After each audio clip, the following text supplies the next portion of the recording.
আমার এখনো মনে পড়ে ও আমাকে এত পরিমাণ থাপ্পড় দিছে, মানে একটা মেয়ের জীবনে স্মরণীয়। বাসর রাতেই তখন পর্যন্ত আমি ওর নাম জানি না। ওর সাথে আমার প্রথম কথা এটাই ছিল, ওর সাথে আমার বলা প্রথম কথা এটাই যে হ্যাঁ ছিল হাজব্যান্ড ওয়াইফে আমার প্রথম ইন্ট্রোডিউস। আমি ভাবলাম যে শুরুটা হয়তো অনেক সুন্দরভাবে হবে, যে ও আমার নাম জিজ্ঞেস করবে বা জিজ্ঞেস করবে যে আমি ভবিষ্যতে কী হতে চাই, আমাকে ওইভাবে করতে যাবে, যে আমি কী হতে চাই আমাকে ওই বানানোর চেষ্টা করবে, যে পড়াশোনা কন্টিনিউ করবো। আমাকে প্রথমে জিজ্ঞেস করলো যে তোর নাকি একটা ছেলের সাথে সম্পর্ক ছিল, ছেলে আমাকে ফোন দেয়। বলার পরে আমি বললাম যে হ্যাঁ ছিল। ও আমাকে এত পরিমাণে থাপ্পড় দেয়, মানে থাপ্পড়ের পর থাপ্পড়, 2 হাত দিয়ে দিয়েছে, 2 গালি দিতেই ছিল। আমি খুব জোরে কান্না করি। আমার নাম নিশি। বয়স কত? 19 বছর 8 মাস। 19 বছর 8 মাস। কোথায় থাকছেন এখন? এখন আছি নর্দাতে। আর জন্ম জেলা? আমার হোম ডিস্ট্রিক্ট হচ্ছে নোয়াখালী সদরে। এই অনুষ্ঠানটা শোনেন নিয়মিত বলতে একবারে সেই কলেজ লাইফ থেকে, কলেজ বলতে ইন্টার ফার্স্ট ইয়ার থেকে রেগুলার শোনেন? রেগুলার। এবং তখন কি মনে হতো যে জীবনের গল্প কখনো এখানে এসে বলবেন? হ্যাঁ, তখন আমার মনে হতো, কিন্তু আমি তখন ভাবতাম যে আমি তো তখন নোয়াখালী ছিলাম, কলেজে ছিলাম, আসি নাই। আমি এতই ভক্ত যে ইউটিউবে দেখতাম। আচ্ছা। তারপরে হচ্ছে আপনাদের যে 21শে ফেব্রুয়ারির পরে যে একটা বই ছিল, একটা আরজে কিবরিয়া দিয়ে আই লাভ আরজে কিবরিয়া ছিল, প্রথম পেজে লেখা ছিল। তারপরে 10টা গল্পের, হ্যাঁ ওই বইটা, আমি ফার্মগেটে ছিলাম হোস্টেলে তখন, ওই বইটা আমি অনলাইনের মাধ্যমে নিই। আমি বুঝতে পেরেছি আপনি খুব ম্যাড ফ্যান। ঠিক আছে, শুনি আপনার জীবন গল্প ছোটবেলা থেকে, যেখান থেকে বলার আপনি বলুন প্লিজ। ছোটবেলা থেকে শুরু করতে হচ্ছে, আগে আমার আম্মুর দিক থেকে শুরু করি, যে কারণ আমার আম্মুর পর থেকে আম্মু হচ্ছে একটা নোয়াখালীরই একটা সদরের একটা সম্ভ্রান্ত ফ্যামিলির মেয়ে। আমার নানাও হচ্ছে একজন সাংবাদিক ছিল। তো ওই হিসেবে ওনাদের ফ্যামিলি ব্যাকগ্রাউন্ড খুবই ভালো। আমার নানুর বাবা ছিল ইঞ্জিনিয়ার, নানুরা সবাই। কিন্তু আম্মু অত পড়াশোনা করার সুযোগ পায় না, ক্লাস 10 পর্যন্ত পড়াশোনা করে। তো ক্লাস 10-এ এক সাবজেক্ট খারাপ হওয়ার পর আম্মুর আর পড়াশোনা করায় না। আর আম্মু নিজে থেকে আগ্রহ ছিল না, আম্মু কাজের মাধ্যমে ছিল সবসময়, যে ঘরের কাজ করবে এই। তারপরে আম্মুর হচ্ছে 3 বোন 2 ভাই। তো আম্মুর পর্যায়ক্রমে আম্মুর বিয়ে হয় হচ্ছে ফেনী জেলায় একজন আদম ব্যবসায়ীর কাছে বিয়ে হয়। তাই সেটা নানা জানতো না যে আম্মুর মানে যাকে মেয়েকে বিয়ে দিচ্ছে ছেলে আবার যে আদম ব্যবসা করতে জানে, যে বিজনেস করে, MA পাস ছেলে। কিন্তু উনি জীবিকার তাগিদে আদম ব্যবসা করতে বিদেশে লোক আনা, চিটিংবাজিও ছিল। তো নানা আবার এটা পছন্দ করতো না, কারণ নানা হচ্ছে অনেস্ট লোক, তারপরে আবার হচ্ছে মিডিয়ায় কাজ করে। নানা এটা কোনোভাবে নিতে পারতো না। তারপরে যাই হোক, মেয়ে বিয়ে দেওয়ার পরেও আম্মুরদের ঘরে হচ্ছে কি, আম্মুর সংসারের মানে আম্মু হচ্ছে সদরের নোয়াখালীর, আর আম্মুর বিয়ে হচ্ছে ফেনীতে, মোটামুটি অনেকটা দূর, অন্য একটা জেলা। তো ওইখানে বিয়ে হওয়ার পরে আম্মুর বিয়ে হওয়ার 13 বছর কেটে যায়, কোনো সন্তান হয় না। মোটামুটি এদিক থেকে কিন্তু আম্মু খুব একটা অশান্তিতে ছিল, মানে শ্বশুরবাড়ির থেকে অনেক কথা শুনতো, আবার এখানে বাড়িতে আসলে অনেক কথা শুনতো যে কেন ছেলে মেয়ে হয় না। তারপরে হচ্ছে এখানে আব্বুর দিক থেকে আম্মু কিন্তু হ্যাপি না। আব্বু আদম ব্যবসা করে, 6 মাস থাকে পালানো, 6 মাস থাকে বাড়িতে। কিন্তু আব্বুর একটা কি, ওনাদের আব্বুদের ফ্যামিলি আবার পুরোটাই শিক্ষিত। আব্বু আবার আমাদের ওখানে ফেনী জেলার সেক্টর কমান্ডার ছিল, মুক্তিযোদ্ধা। তো মুক্তিযুদ্ধের সেক্টর কমান্ডার থাকা অবস্থায় তারপরে ওই সময় আর ওই যে মুক্তিযুদ্ধের অতটা মূল্যায়ন করা ছিল না। আচ্ছা। ওনার জীবিকা ছিল না, তো উনি আদম ব্যবসায়ী করতো। তারপরে আম্মুর অতটা খরচ বিয়ার করতো না, অনেক ফ্যামিলিতে শ্বশুরবাড়িতেই যে আমার দাদি করতো, কোনো রকম মানে খাওয়া দাওয়া চলতো আর কি। আম্মু কোনোভাবে করতো না, যে ফ্যামিলি থেকে আসতো ওই ফ্যামিলিভাবে। তারপরে আম্মু কিন্তু হ্যাপি ছিল, এটা কি দাদু আদর করতো।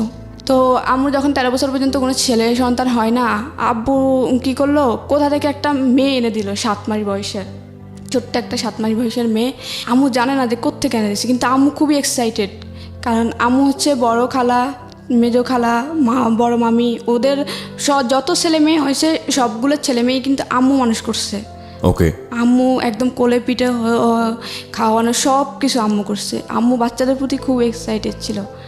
আর ওই বাচ্চাদের খুব আদর করতো। তো যখন একটা 7 মাস বয়সের বাচ্চা দেয়, আম্মুর বলে যে কি এটা আজকে থেকে তোমার। আম্মু আর কিছু জিজ্ঞেস করে না, আম্মু শুধু জিজ্ঞেস করছে যে মেয়েটার তো আমার। হ্যাঁ বুঝলাম, পুরো কাগজপত্র করে নিয়ে আসছো? হ্যাঁ কাগজপত্র করে নিয়ে আসছি, মেয়েটা হচ্ছে আজকে থেকে তোমার, এটা আমাদের মেয়ে, আমরা বড় করব। তারপরে ওই 7 মাস বয়সের মেয়ে আম্মু জিজ্ঞেস করে যে মেয়েটার টাইম অফ বার্থ কবে। তো বললো যে আমি ওর মাকে জিজ্ঞেস করলাম যখন আনি, তখন ওর মাকে জিজ্ঞেস করলাম, বললো যে কি 1998 সালের 15 নভেম্বর। তো আম্মু এটা আবার লিখে রাখে। তারপরে হচ্ছে বাচ্চাদের ছোট যখন থাকে আবার এই যে হাম বা নিউমোনিয়ার জন্য টিকা দেওয়া হয় 5টা বা 7টা সামথিং, ঠিক জানি না। তো ওই টিকা দেওয়ার জন্য ওই টিকার কার্ডে ডেটটা উল্লেখ করে রেখে দেয়।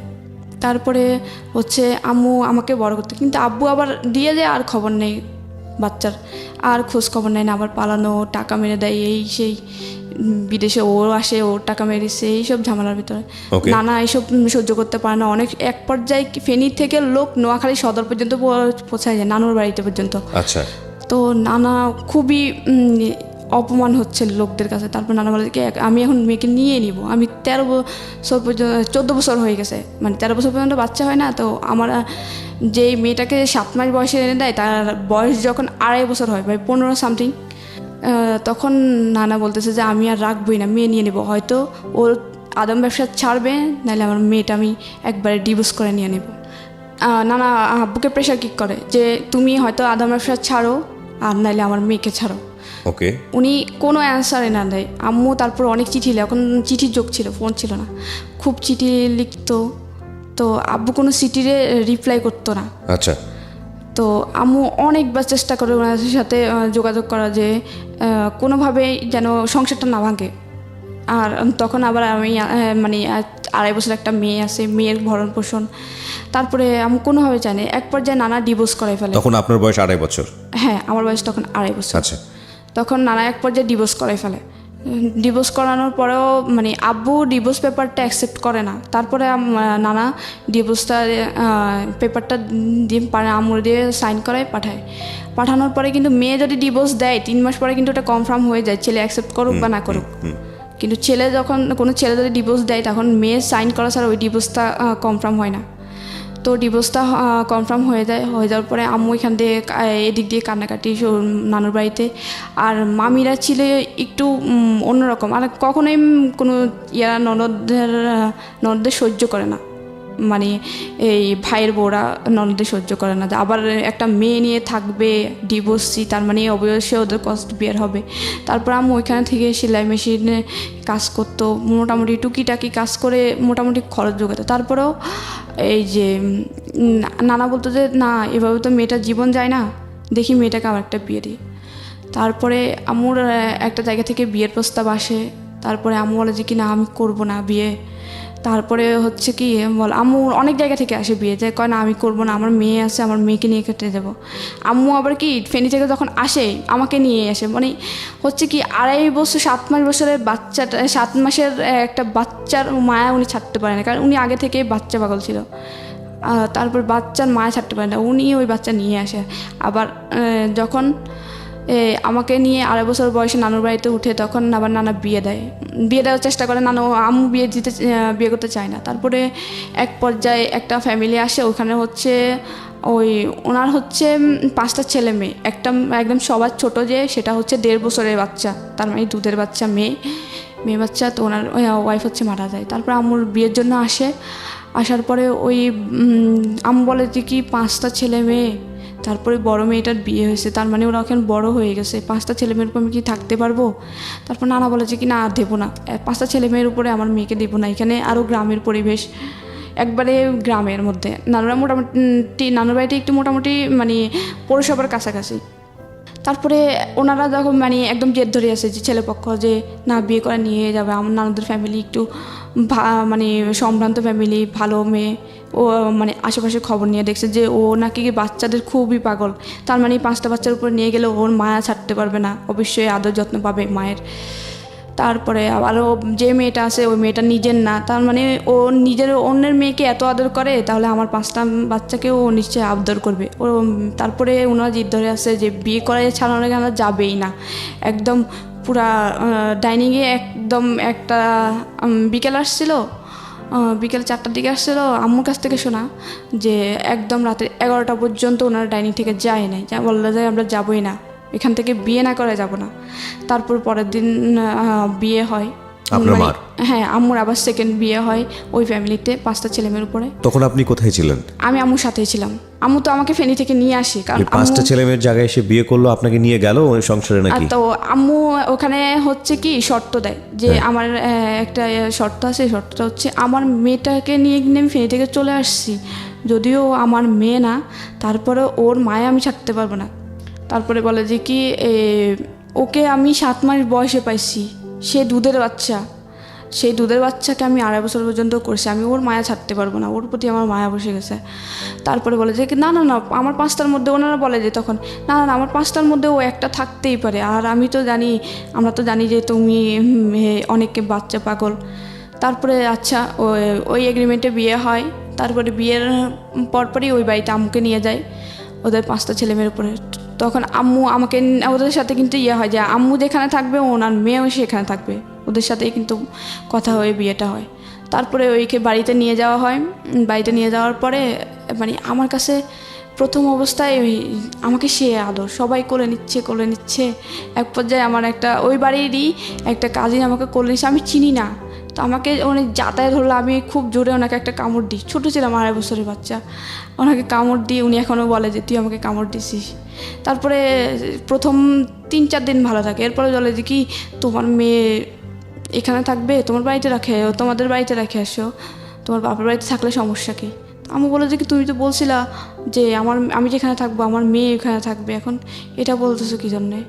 তখন আমার 6 মাস ওই বাড়িতে থাকার পরে ওরা মানে নানাভাবে আম্মুকে অনেক কথা শোনায় যে ওই মেয়ে নিয়ে আসছিস, ওই মেয়ে এখানে খাবে। তারপর ওই বাড়ির দাদি, তারপরে চাচি, জেঠি, তারপরে ওই বাড়ির যে আমার যে সৎ ভাই বোন 5জনের মধ্যে 4জনই আমার বড়, শুধুমাত্র একটা বোন আমার ছোট।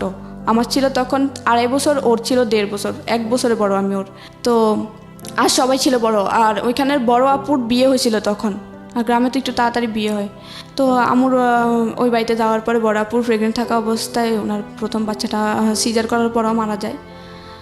তারপরে আমুর তখন থেকেই শুরু হয়, ওনারা কিন্তু মানে নিচে ঠিক আছে, কিন্তু ওই যে বড় আপু বড় ছিল, বড় আপু ওদেরকে সবসময় বোঝাতো যে এ হচ্ছে সৎ মা, যারা ছোট ছিল এ হচ্ছে সৎ মা। তারপর বড় ভাইয়া ছিল ক্লাস 7-এর, তারপরে মেজো আপু ছিল ক্লাস 6-এর, তারপরে আরেকটা ভাই ছিল আমার বড় যে, সে ছিল হচ্ছে ক্লাস 4-এর। তারপরে ওদেরকে সবসময় বোঝাতো। তো ওই বড় আপু আর বড় ভাই আম্মুর সাথে মানে অগত্য ভাষায় গালাগালি করতো, কোনো কিছু হলেই আম্মুকে বলতো যে চোর, এই সেই। আম্মু বাপের বাড়িতে যাইতো না, তাহলে চুরি করবে কী জন্যে? আর আম্মুর বাপের বাড়িতে মানে এই বাড়ির তুলনায় আম্মুদের বাপের বাড়িতে সম্পত্তি পায় কয়েকশো গুণ আছে বেশি, কারণ আম্মুরা অনেক সম্ভ্রান্ত, ওরা কিন্তু অতটা মোটামুটি সচ্ছল আর কি, অতটাই জানা। তো আম্মুকে সবসময় মানে অনেক তারপর বলতো যে কাজ পারে না। আম্মু হচ্ছে কি শহরে বড় হয়েছে, শহরের একটা, আম্মু কিন্তু আগে ঢাকায় ছিল, তারপরে বিয়ের আগে ওনাদের গ্রামের বাড়িতে যায়, তখন বিয়ে হয়। তারপরে আম্মু অত বেশি গ্রামের কাজ পারতো না, যে ধান সিদ্ধ করা, তারপরে চাটাই বানানো, বিয়ে শীতল পাটি বানানো, অত পারতো না। কিন্তু আম্মু ওই তারপরেও মানায় নিছিল যে পাতা দিয়ে রান্না করা লার্কির চুলায়, তারপরে সব কিছুই মানে নিছে। তারপরে কিছু একটু ভুল হইতো, কারণ উনি মাত্র আসছে একদম শহর থেকে, যারা ছোটোবেলা থেকে ঢাকায় বড় হওয়া, ওরা কিন্তু হঠাৎ করে লাড়কি চুলায় গেলে কিন্তু অবশ্যই ওদের একটু গোলমিল হয়। এত পরিমাণ কথা ছিল, আমার জেঠি কথা শোনাইতো, দাদু কথা বলতো, কোত্থেকে আনছে নবাবের বেটি, এই সেই যা পারতো বলতো। আর আম্মু শুধু কাঁদতো, আর ওই ভাইয়া শুধু একটু যদি তরকারি মানে একটু হইতে দিত, বলতো যে ঝাড়ুর আগা ধরে গোড়া দিয়ে মারা উচিত, একটারে আনছে, ঠিক মতো রান্না বান্না করতে পারে না, ঠিক টাইমে ও খাবার উনি দিতে তো পারে না। আসলে আগের আগের মায়ের ঘরের ছিলেন বোধহয়, হ্যাঁ না? হ্যাঁ, ওনারা আম্মুর সৎ ছেলে মেয়ে, কিন্তু আম্মু কখনোই ছেলে মেয়ে কাউকে বলতো না যে ও আমার সৎ ছেলে মেয়ে, বা কেউ বুঝতে পারতো না। ইভেন এখনো পর্যন্ত কেউ জানে, মানে কাউকে না বলে কেউ বুঝতে পারে না যে ওনার সৎ ছেলে মেয়ে, যে 5টা ছেলে মেয়ে সৎ। এলাকায় মানুষের কাছে এত পরিমাণে সুনাম আমার আম্মুর, যে একমাত্র দেখা যে সৎ মা এরকম হয়, আর 5টা ছেলে মেয়েকে এতটা আপন করে নেওয়া। তারপরে হচ্ছে আমার ওইখানে যায়, তারপরে আমার বলে যে কি, আমার তখন 3 বছর হয়, 2.5 বছর থেকে আমি 6 মাস পর্যন্ত থাকি। তারপরে বলে যে অনেকভাবে প্রেশার কিক করে, আম্মু বাধ্য হয়ে অনেক অত্যাচারের মধ্যে দিয়ে আমাকে রেখে আসে, আমাকে ধরে মারতো। তারপর বড় আপু আমাকে 2 দিন পর্যন্ত, মানে আমি 3 বছরে ছিলাম তখন, 2 দিন পর্যন্ত গলা চেপে ধরছিল মারার জন্য। আম্মু হঠাৎ করে দেখে ফেলছিল একদিন, আর একদিন দেখছিল পাশের বাড়ির একটা আম্মু, মানে ভাবি রাখতো, ওই ক্ষেত্রে আমাদের চাচি হতো, উনি দেখছিল। তো আমার বলতো যে 3 বছরের বাচ্চাটাকে তুমি মারতেছো কি জন্যে, একদম গলা চেপে মেরে ফেলতো। ওরা চাইতো যে এ যদি বড় হয়, এ নিশ্চয়ই আমাদের প্রত্যেকটা জিনিসে ভাগ ধরবে। তারপরে হচ্ছে আম্মু নানা চাপের মধ্যে আমাকে দিয়ে আসে নানুর বাড়িতে। আচ্ছা, দেখতেছি মেরে ফেলার চেষ্টা করে, মারে ধরে। তারপরে আম্মু নানুর বাড়িতে দিয়ে আসে। তারপরে নানুর বাড়িতে তো ওরা আবার মামি, ওরা তো একদম সহ্য করতে পারে না। নানুর মামির বাড়িতে মানে নিজের বাড়িতে দিয়ে আসে, নিজের বাবার বাড়িতে বাড়িতে দিয়ে দিয়ে আসে, আসে, হ্যাঁ। নানুর সাথে কথা বলে দিয়ে আসে, বলে যে কি মেয়েটা এদিকে আপনার ওই সেই বাবা, মানে আপনার মার ফার্স্ট হাজবেন্ডের কি অবস্থা? উনি তখন খবর নিতে যাচ্ছিল না, মানে উনি কি জানতো যে বিয়ে হয়ে গেছে বা এরকম কোনো কিছু কি জানতো? উনি হ্যাঁ সেটা জানতো, কিন্তু জানতো। তখন আমার বাচ্চার খবর নিয়েছিল, কিন্তু আপনার খবরটা তো নেওয়া উচিত ছিল, কারণ উনি তো নিয়ে আসে পালক। হ্যাঁ হ্যাঁ, উনি নিয়ে আসে তখন, কিন্তু আমার খবর নিত না। যখন আম্মু নানুর বাড়িতে আমাকে রেখে আসে, তখন একটু একটু নেওয়ার চেষ্টা করে। আচ্ছা। আম্মুর একটা দুঃসম্পর্কের মামাতো ভাইয়ের থেকে খবর নেওয়ার চেষ্টা করতো, আচ্ছা, যে মেয়েটাকে আমি নিয়ে আসতে চাই, মেয়েটা নিয়ে আসতে চাই। তা আম্মু বলতেছে কি আমার মেয়ে আমি নিয়ে আসি, এত দিন হয়ে গেছে, এখন কেন খবর নিতে আসছে? আচ্ছা, তখন উনি আর বলে, আম্মু আর চায় না যে ও। তারপর নানুর বাড়িতে রেখে আসে, রাখার পরে ওইখানে আমি তো শুধুমাত্র আম্মুর আদর পেতাম, যদিও নানুর কারণ আমিও, নানুরাও আবার ওইভাবেই দেখতো যে ওটা তো আমাদের বংশের না বা আমাদের মেয়ের না। আমি শুধুমাত্র আম্মুর আদর পেতাম। তা আমি সারাক্ষণ কান্না করতাম, আম্মুর থেকে আলাদা করে বসে। একটা 3 বছরের বাচ্চা মার থেকে আলাদা করলে যা হয়, আমি সারাক্ষণ কান্না করতাম আর আম্মু আম্মু করে চিৎকার দিতাম। তারপর আমার বড় খালা আমাকে আদর করতো অনেকটা, তো বড় খালা আদর করে বড় খালার কাছে রাখতো। আর বড় খালা আবার নানুদের বাড়ির ভিতরে জায়গা কিনে ওনার বাড়ি করে ওনারাই থাকে। তো হচ্ছে বড় খালা আমাকে ওনার কাছে রাখে। তো আমার 5 বছর পর্যন্ত হয়। হওয়ার পরে আম্মু বলে যে কি আমি থাকতে পারবো না, মেয়েটাও দিন দিন, আমি বারবার অসুস্থ হই, সেন্সলেস হয়ে যায়, কান্না করতে করতে সেন্সলেস হয়ে যায় বাচ্চা থাকা অবস্থায়। তারপরে আম্মু আমার, তারপরেও আন্টি অনেকভাবে রাখার কারণে আমার 5 বছর পর্যন্ত হয়। তা আম্মু বলে যে কি এবার মেয়েটাকে আমি আমার কাছে এনে রাখবো, ভর্তি করবো এখানের স্কুলে। তারপরে আম্মু ভর্তি করানোর জন্য ওই আব্বুর বলে যে কি এখানে তোমার ছেলেটাও আছে, আমার মেয়েটারও তোমার একসাথে একই স্কুলে ভর্তি করাই, তাহলে ওর তো এখন স্কুলে দেওয়ার সময় হয়ে গেছে। তারপরে বলে যে কি না না, এখানে কেন দিবে, ওইখানেই থাক। তারপরে আম্মু তারপরে অনেক কান্নাকাটি করে, তারপরে অনেক সালিশ হয় আর কি। তারপর মুখামুখি বলে বসে, বিয়ের সময় যারা ছিল যে বলে যে কি মেয়ে নিয়ে বিয়ে বসছে, এখন মেয়ে মানতে চায় না, আমার মেয়েটার তো আমি বিয়ে করবো, ওর কষ্ট শুধুমাত্র ওদের বাড়িতে থাকবে, হয়তো একটু খাবে, আর প্রত্যেকটা জিনিস জামা কাপড়ে পড়াশোনার সব কষ্ট আমি বের করবো। তারপরে মেয়েটা আমার কাছে থাকুক, আমি মেয়েটার সাথে থাকতে পারবো না। কিন্তু ওদেরকে খুব আদর করতো, কারণ আমার ছোটো বোনটা 1.5 বছরের ছিল, দুধের বাচ্চা, ওরে খুব আদর করে বড় করে।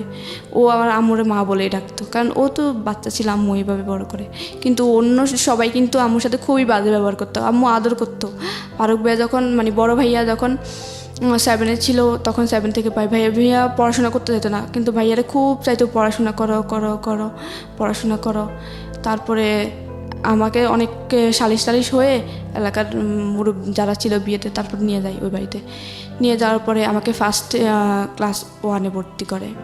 তখন আমার আবার জন্মের তারিখ একটু চেঞ্জ করে দেয়, যে আমার যখন 15 নভেম্বর ছিল, ওই বয়সে আমাকে ভর্তি করতে পারতেছিল না। ওই সময়টা থেকে আপনি জানতেন যে এরা আপনার অরিজিনাল বাবা মা না? না না, আমি জানতাম না, কারণ আমি বুঝতাম না। আম্মু বুঝাইতো যে ও তোমার বাবা, ও তোমার ভাই, ও তোমার বোন। তা আমি বলতাম যে ভাইয়া ভাইয়া, কিন্তু আমার মাঝে মাঝে বলতাম আম্মু বড় ভাইয়া পপিকে আদর করে, আমাকে করে না কেন? এটা কিন্তু আমি খুব প্রশ্ন করতাম আম্মুকে। আচ্ছা আচ্ছা, আমার কিন্তু মনে আছে যে এটা আমি খুব ইয়ে করতাম, যে আম্মু বড় ভাইয়া পপিকে আদর করে, আমাকে করে না কেন? আমি তো ভাইয়া রাখি। ও আমি যদি বলতাম যে ভাইয়া বলে এবার ধরতাম, ঠাস করে থাপ্পড় মারতো, ঠাস করে থাপ্পড় মারতো, যদি শর্ট এটা বলে থাপ্পড়। তো আমার আবার বুঝতাম যে নিশ্চয়ই কোনো সমস্যা। আমি ভাইয়া রাখি, তারপরেও কেন জানি আমাকে আদর করে না। বড় আপু তো পাইলে যেখানে আমাকে একা পাবে সেখানে গলা চাপে, যেখানে একা পাবে সেখানে গলা চাপে। তারপরে আম্মু সালিশের পরে আমাকে যখন নিয়ে আসে ভর্তি করে ওইখানে একটা স্কুলে, জন্ম তারিখ চেঞ্জ করে 1 জানুয়ারি দেয়। 15 নভেম্বরে ভর্তি করতে পারছিল না, যে এত ছোটো মেয়ে ভর্তি করবো না ক্লাস 1-এ। তারপরে ওদের সাথে আমরা, তারপর ক্লাস 4-এর যে ভাইয়া ছিল ওরে আবার আমাদের সাথে, ও পড়াশোনায় ভালো ছিল না। আমি বললো যে কি ওর তো এখানে বয়স বেশি হয় না, ওরে 1-এ দিয়ে দাও। তো ওরে 1-এ দিয়ে দেয় আমার সাথে। আমি, তারপর আমার ওই ভাইটা, আমার সৎ ভাই, আমার বড় যেটা ওটা ছোটো ভাইটা, তারপরে আমার একটা চাচাতো বোন, ওই বাড়ির চাচাতো বোন, আমরা 3 জন একসাথে ক্লাস 1-এ ভর্তি হই। তো আমাদের যখন ভর্তি হয় তখন আমাদের রোল ছিল হচ্ছে, আমার ভাইয়ের ছিল হচ্ছে 43, আমার ছিল 44, আমার ওই বোনের ছিল 45। আমরা সিরিয়ালে ভর্তি হই।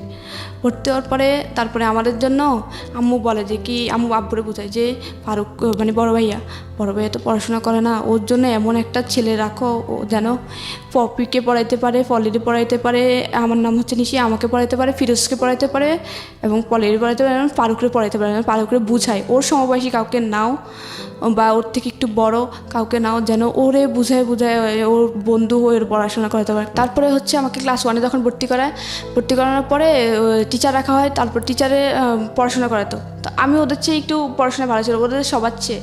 মানে বাড়ির ভিতরে যখন আমাদের 3 জন একসাথে ভর্তি হয়, 3 জনের থেকে কিন্তু আমি ফার্স্ট। আবার বাড়ির ভিতরে আমাদের ঘরে মানে 5 ভাই বোনের সাথে কিন্তু আমি পড়াশোনা একটু ফার্স্ট ছিলাম। তো ক্লাস 1-এ যখন ভর্তি করানো হয় তখন আমার রোল ক্লাস 2-এ যখন উঠি, রেজাল্ট দেওয়ার পর আমার রোল 2-এ, ওদের সবার চোখ কান একদম উপরে উঠে যায় যে ওই মেয়েরে আমরা এত ইয়ে করি, ওর তো দেখা যাচ্ছে সম্ভাবনাময় যে ও বড় হলে কি যদি এরকম পড়াশোনা আগে যায় কিন্তু ও কোনো কিছুতে কিন্তু কমতি থাকবে না, কারণ ওর মা মোটামুটি কিন্তু পড়াশোনা করছে, ওরা কিন্তু ওইভাবে আগাবে। তো আমি কিন্তু শুধু আমাকে একা চেষ্টা করতো না, সবাই নিয়ে চেষ্টা করতো। তো যখন রুল 2 হয় তখন ওদের চোখ কান উপরে, তখন ওরা চিন্তা করে যে আমাকে মেরে ফেলবে যেভাবে হোক। তখন আমি আমার ভাই ছোটো ভাইয়ের সাথে খেলতেছিলাম, আমরা একসাথে পড়তাম, তো এই জন্য একসাথে খেলতাম। তো মাঠের মধ্যে খেলতাম, মাঠের পাশে একটা তাল গাছ ছিল। তাল গাছের কিন্তু চারপাশে পাতাগুলো ছড়াই থাকে, মানে যে তালের যে ঢাল না, পাতার যে ইয়ে থাকে, ডাঁটি থাকে, ডাঁটির মধ্যে কিন্তু করাতের মতো ধার থাকে। তো এরকম ছোটো একটা তাল গাছ, তো তাল গাছের করাতগুলো দাঁড়ানো ছিল, এভাবে পাখাগুলো মেলানো। তো ও এরকম গোল্লা দৌড় বলতাম আমরা গ্রামের বাসায়, তো গোল্লা দৌড় খেলছিলাম। ওই ভাইতে আগে বড় আপু শিখে দেয় যে ও খেলার সময় ও যখন তাল গাছের সাইড দিয়ে যাবে ওরা ধাক্কা মারবে যেন তাল গাছের ওইখানে পড়েও যেন 2 ভাগ হয়ে যায় একদম।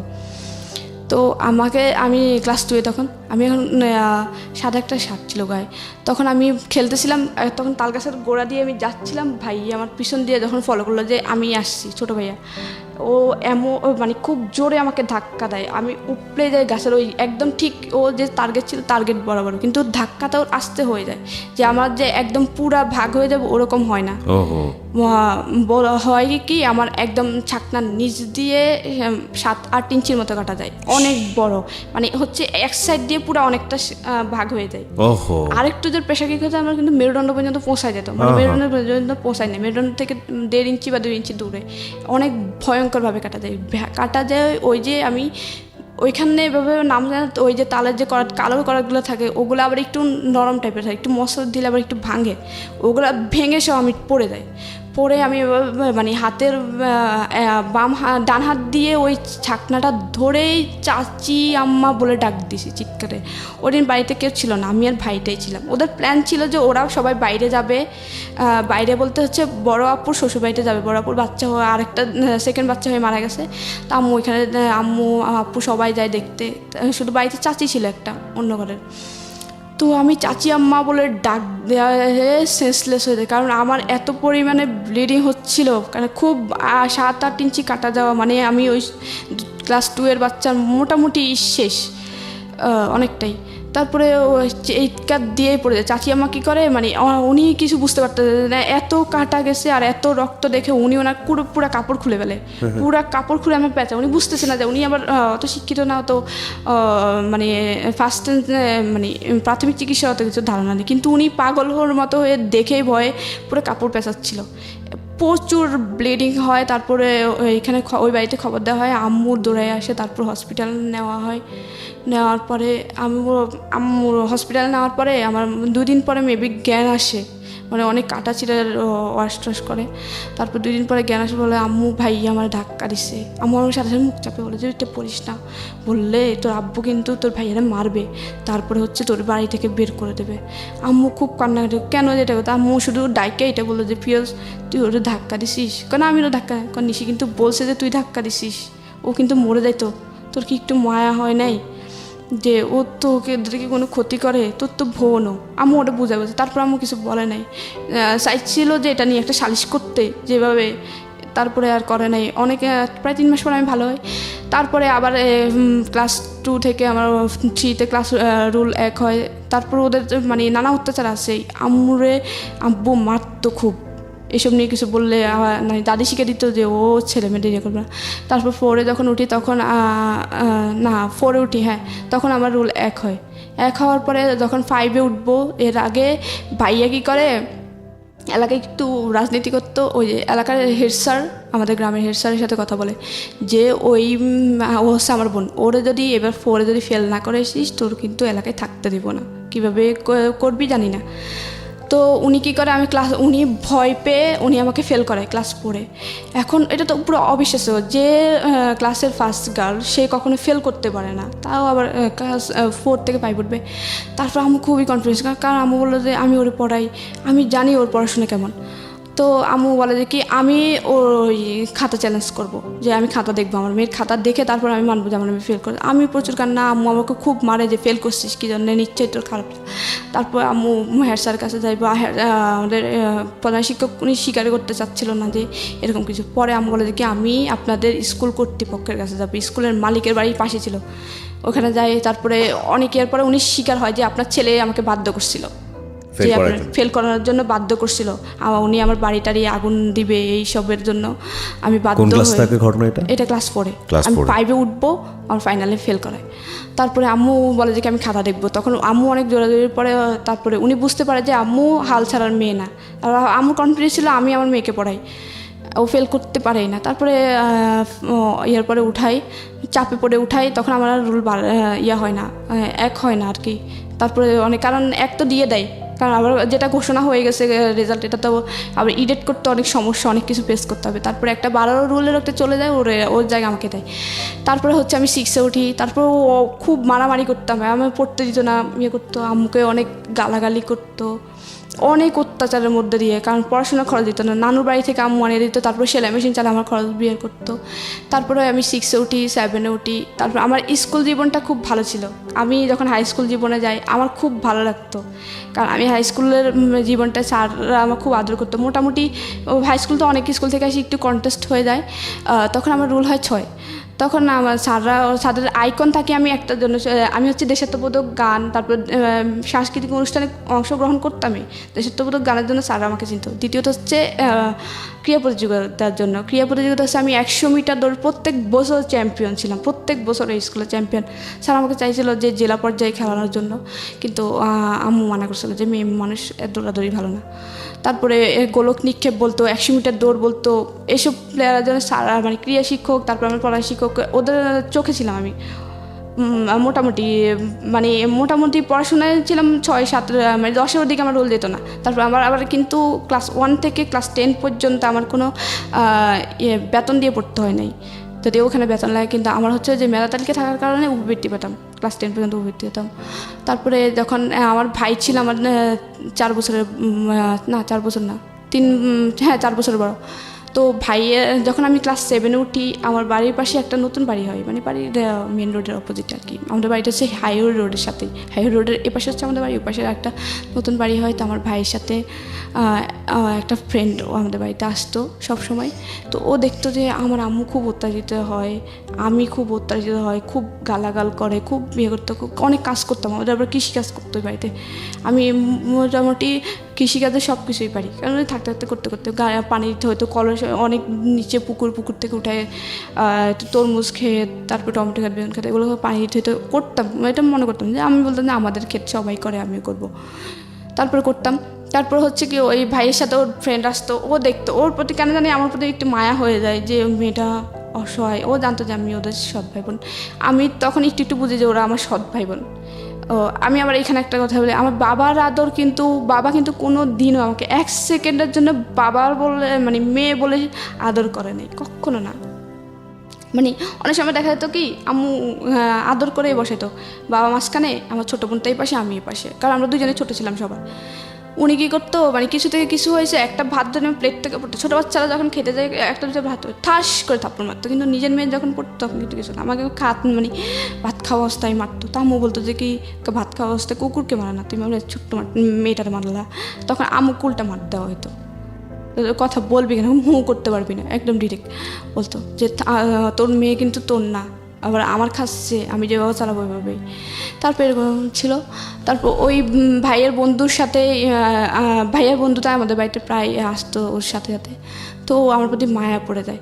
তারপরে তখন আবার ওদের স্কুলে আমাদের স্কুল ভিন্ন ছিল, তো ও কী করতো, আমার প্রায় সময় আমাদের স্কুলে আমার সাথে, আমি স্কুলে যেতাম একদম লাস্ট টাইম যেতাম, মানে স্কুল 10টায় বসতো, 10টায় যেতাম, মানে 10টা একটু আগে বের হয়ে দৌড়ায় যেতাম। অনেক সময় যে হাজিরা রোল কল করতেছিল, আমি তখন দৌড়ায় যায় রুমে ঢুকতাম।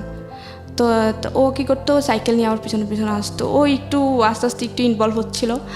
তো ও একদিন আমাকে 7 থাকতেই প্রপোজ করার পরে আমি বললাম যে কি ওদের সাথে আমার সাথে যায় না, কারণ আমি ওদের ফ্যামিলির সৎ মেয়ে, আমাদের সাথে যায় না। তারপরে ও আমাকে আস্তে আস্তে বোঝাতো। যখন ক্লাস 8-এ উঠি তখন আমি বললাম যে একটা ভালো ছেলে আমাকে এত আদর করে, এত বোঝায়, মানে আমি আদরের প্রতি অ্যাডিক্টেড ছিলাম, কোনো জিনিসের না, যে আমি শুধুমাত্র মায়ের আদর পাইছি জীবনে, বাবা কী জিনিস আমি কখনোই বুঝি নাই। তারপরে হচ্ছে ভাই কী জিনিস তা তো নাই। তো ও যখন আদর করতো, মানে যে আমাকে একটু আদর করতো, আমি তার প্রতি মানে খুবই ভক্ত হয়ে গেতো। ও আমাকে একটু আদর করতো, কেয়ার করতো, তো আমি ওর তো তারপরে 8-এ বলি যে হ্যাঁ, 7-এ ও আমাকে প্রপোজ করে, এটা আমি হ্যাঁ বলি। তারপরে হ্যাঁ বলার পরে আমাদের প্রেমটা একটু কন্টিনিউ থাকার পরে তারপরে জেএসসি পরীক্ষা ছিল, জেএসসি পরীক্ষা দেওয়ার পরে ও হঠাৎ করে বলে যে কি আমার বোন বলছে যে আপনার সাথে কথা না বলতে, ও আমাকে আপনি করে বলতে, আমি আপনাকে বলতে, কথা না বলতে। আমি কেন জানি ওই জেএসসি পরীক্ষার সময় আমার সমাজ পরীক্ষা ছিল, আমি খুব কান্না করি যে ও কেন আমার সাথে কথা বলবে না। ও হঠাৎ করে বলতেছে যে আমি আপনার সাথে রিলেশনটা কন্টিনিউ করবো না, আমার বোন বলছে আপনার সাথে কথা না বলতে, ওর বোন আবার ব্যাপারটা একটু জানে। তা আমি আর কিচ্ছু বলি না, আমি খুব কান্নাকাটি করি এক পর্যায়ে, তখন আমি খুব কান্নাকাটি করি। তারপরে কেন জানি আমি ওকে খুঁজতাম। তারপরে আমার জেএসসি পরীক্ষা শেষ হয়, বাড়িতে চলে আসি। আর জেএসসি পরীক্ষাটা আবার মাইজি থেকে, আমার মাইজিতে আমার ছোটো মামার, মানে আমাদের জেলার শহরে আমার ছোটো মামার বাসা ছিল, তো ওইখান থেকে আমি জেএসসি পরীক্ষাটা দিই, আমাদের কেন্দ্র ছিল ওইখানে। তো আসার পরে ওর সাথে ওর দেখাও হয় না, যে ও আমাকে কখনো ফোনও দেয় না। আমার মায়ে ফোন দেয় বলতে আমার তো ফোন ছিল না, আমার ফোন দিত, তো আর কখনো ফোনও দিত না। তো আমি খুব কান্নাকাটি করতাম যে আমি এখন ওটা মিস করি, যে ও আদর করতো, আদরটা পাচ্ছি না। আদর বলতে কি? আদর বলতে হচ্ছে কি মানে ও আমাকে বুঝাইতো যে এই শুনো, ভাইয়া যখন মারবে কিছু বলিও না, পড়াশোনা করিও, দেখবা একসময় কিছু পরামর্শ দিত, ভালো কিছু পরামর্শ দিত, এটাকে আপনি আদর বলছেন? ওকে, হ্যাঁ। খুব মায়া করতো যে এটা করো না, এটা করো না, এই কেয়ার করতো যে অসুখ হলে এই করো। তারপরে আমি মানে কেন জানি ওরে খুব মিস করতাম এই টাইমটাতে। মিস করার এক পর্যায়ে আমি ক্লাস 9-এ ওঠার পরে আমি ওর মানে স্কুল আসার সময় ওরে মিস করতাম। ও আগে আমার স্কুলে আসার সময় পিছন আসতো, আবার স্কুল ছুটি হলেও পিছন যাইতো। ও ছিল অন্য স্কুলে, ও লেজার টাইমে পালাই চলে আসতো আমার জন্য। আইসা তারপরে আমার ছুটির টাইমে স্কুলের সামনে দাঁড়িয়ে থাকতো, একসাথে যেতাম। তারপরে হচ্ছে আমি ওর সাথে অনেক দিন পর্যন্ত যোগাযোগ না থাকায় আমার খুব খারাপ লাগে। এক পর্যায়ে আমার কেন জানি মনে হলো যে আমার ওর সাথে কথা বললে মনে যে ভালো লাগে। তো এরকম সবার ছিল, আমি সবার কাছ থেকে শুনতাম যে সবার আল্লাহর কাছে কিছু চাইলে মনে হয় সবাই বলতে যে পাওয়া যায়। তো আমি সবারতে আল্লাহর কাছে বলি যে আল্লাহ আমার সাথে যেন ওর সাথে 1 সপ্তাহের ভিতরে দেখা হয়। আমার কেন জানি মনে হচ্ছে ওরকে একবার দেখি, আর কিছু না। তারপর সবার পরের দিন স্কুল সাধারণ সবারই বন্ধ থাকে। তারপরে এর পরের দিন হচ্ছে স্কুল ছুটি হয়। হঠাৎ করে আমি বাড়ি থেকে বের হয়ে স্কুল দিকে যাচ্ছি হেঁটে, ও হঠাৎ দেখি যে ও পিছন দিয়ে দৌড়ায় আসে। এরপর আমি ওরে দেখে আমার কিন্তু রাগ, কারণ ও হঠাৎ করে আমাকে সাথে সাথে কথা বলা অফ করে দিছে। আমি যদিও চাইছি যে ওর সাথে দেখাও, কিন্তু আমার মধ্যে একটা রাগ কাজ করছিল।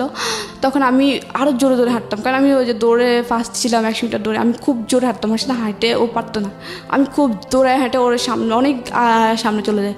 ও বলে কি দাঁড়ান না, আমি আপনার জন্য দৌড়ে আসলাম, আপনি এত জোরে হাঁটতেছেন কেন, মেয়ে মানুষ এত জোরে হাঁটে কীভাবে? তারপর আমি বললাম যে মনে মনে বললাম যে এতদিন পরে আসছে, আমার খবর নিতে আমি কথা। তো আবার আম্মুর ফোন দেয়, আবার কন্টিনিউ হয় রিলেশনটা কন্টিনিউ হওয়ার পরে ক্লাস 9-এ আমি কেউ জানতো না তখন যে আমি ওর সাথে কথা বলি, কেউ জানতো না তখন। ক্লাস 9-এর ফাইনাল পরীক্ষা ডিসেম্বরে 2012 সালে আমার ফাইনাল পরীক্ষা চলছিল। 2 বিশেষ সাবজেক্ট পরীক্ষা গেছিলো 2012 সালের 4 ডিসেম্বর হচ্ছে। ওর সাথে আমি রাত্রে সন্ধ্যার সময় কথা বলছি, লুকায় কথা বলতাম। ওরে একটা মিস দিলে ফোন দিত, আমার ফোন দিয়ে। তারপরে যখন ও সন্ধ্যা কথা বলি, তারপর হঠাৎ করে এখানে একটা কথা, ওর এর আগে কিছুদিন জ্বর ছিল, প্রচুর জ্বর ছিল। জ্বর থাকার পরে ও অনেক ওষুধ খায়, অনেক ডাক্তার কাছে যায়, হসপিটালে যায়, কোনো কিছুতে ওর জ্বর ভালো হচ্ছিল না। তারপর হঠাৎ করে একদিন বড় একটা হসপিটালে যায় ডাক্তার দেখায়। ডাক্তার দেখানোর পরে ওকে মেডিসিন দেয়, অ্যান্টিবায়োটিক। ওর বুক ভরে বমি হয় মেডিসিন খাওয়ার সাথে সাথে। তখন আমি সাথে সাথে বলি যে ক্যান্সার না তো, কারণ ক্যান্সার না তো বলি কি যে আমাদের বাড়ির পাশে একটা ছোট বাচ্চা ছিল, বাচ্চাটা হচ্ছে এরকম অনেকদিন জ্বর ছিল। তারপরে এরকম ওষুধ অ্যান্টিবায়োটিক খাওয়ানোর পরে ও বুক ভরে বমি করছিল, রক্ত বমি করছিল। বমি করার পরে তাকে ঢাকা নিয়ে যাওয়া হয়, ঢাকা মেডিকেলে। তারপরে আনার পরে ওর বলে যে কি ওর ব্লাড ক্যান্সার। ইভেন ওর ব্লাড ক্যান্সারটা খুব 3rd স্টেপে, ফার্স্ট স্টেপ না 3rd স্টেপে। তখন আর চিকিৎসা নেই, ও 2 মাস পরেই মারা যায়। তখন আমার মানে বুকের ভিতরে একটা অজানা ভয়, যে আমি ওর সাথে সাথে বলে ফেলি যে ক্যান্সার না তো। বলে আরে না, কিসের ক্যান্সার হবে, হয়তো টাইফয়েড কিছু একটা।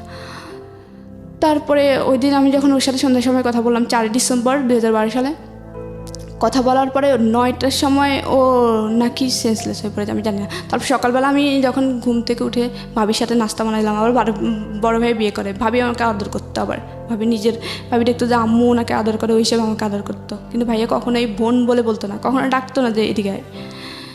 তারপরে পরের দিন মানে 5 ডিসেম্বর হচ্ছে আমি সকালবেলা উঠলাম। ওঠার পরে ভাবি বললো যে কি, ওর নাম ছিল নিরু, ছেলেটা যার সাথে আমার সম্পর্ক ছিল। ও বললো যে কি নিরু অসুস্থ হয়ে গেছে, কালকে রাতে নাকি ও সেন্সলেস হয়ে পড়ে যায়, নাক মুখ দিয়ে এরকম রক্ত বেরিয়েছিল। তারপরে ওরে মাইদি হসপিটাল নেওয়া হয়েছিল। হসপিটালে বলছিল ও নাকি স্ট্রোক করছে, ওর নাকি ব্রেনে রক্তক্ষরণ হচ্ছে। তারপরে ওর শরীরে ব্লাড নেই, তারপর ওর মাঠ থেকে 1 ব্যাগ ব্লাড নিয়ে ওর ঢাকা নিয়ে গেছে। আমি তো পুরো সাথে মনে হয় আকাশ থেকে বললো, কারণ ওর সাথে আমি সন্ধ্যার সময় কথা বলছি। কিন্তু ভাবি জানতো না যে আমি ওর সাথে কথা বলি বা কোনো একটা রিলেশন, কেউ জানতো না। তখন আমি সাথে সাথে দৌড়ায় আসি ঘরে, রান্নাঘর থেকে দৌড়ায় আসি নাস্তা বানানো রেখে। তারপরে আমার ফোন তো নিয়ে ওর ফোন দিয়ে, ওর ফোন অফ। তারপরে মানে ভাবি ওদের সাথে যোগাযোগ করে, কারণ ভাবিদের রিলেটিভ ছিল। তারপরে বলে যে কি ওর শরীর খুবই খারাপ, ওর এখনও ঢাকার ডাক্তার বলতেছে যে ও স্ট্রোক করে না, ওর অন্য কোনো সমস্যা, বুঝতেছে না।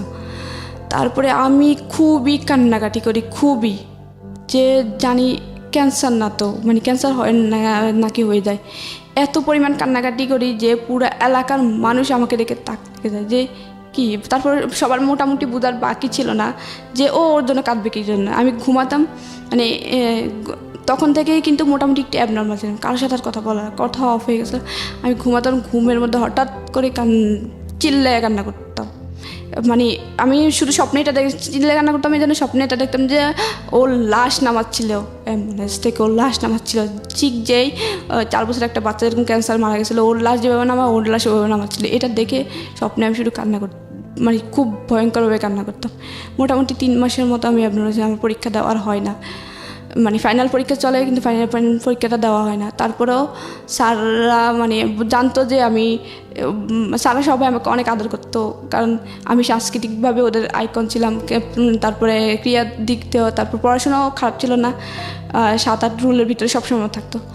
তারপরে এটার জন্য স্যাররা বলে যে কি থাক, ওর পরীক্ষা না দিয়ে আমরা ওকে টেনে উঠাবো, দেখি ও ভালো হয় কি না।